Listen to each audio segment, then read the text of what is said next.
হিজরার গোপন কথা। একটি ছোট গ্রামে বাস করতেন হিজরা। তাদের নাম ছিল সোহেল।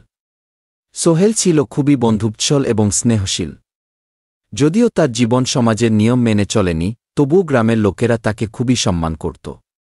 সোহেলের প্রিয় কাজ ছিল গ্রামে বাস করা শিশুদের সাথে গল্প করা এবং তাদেরকে নানা রকম উপদেশ দেওয়া। একদিন গ্রামের মঞ্চে একটি বড় অনুষ্ঠান ছিল।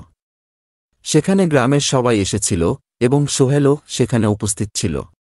অনুষ্ঠান চলাকালীন সোহেল গ্রামের প্রধান ব্যক্তির কাছে একটি আবেদন জানাল। তিনি চাইছিলেন যে অনুষ্ঠানের পরের দিন সোহেল গ্রামের শিশুদের জন্য একটি বিশেষ গল্প শোনাবেন।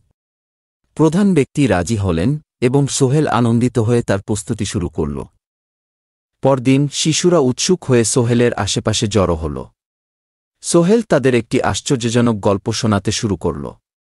এক রাজ্য ছিল যেখানে এক অত্যন্ত ধনী রাজা বাস করতেন।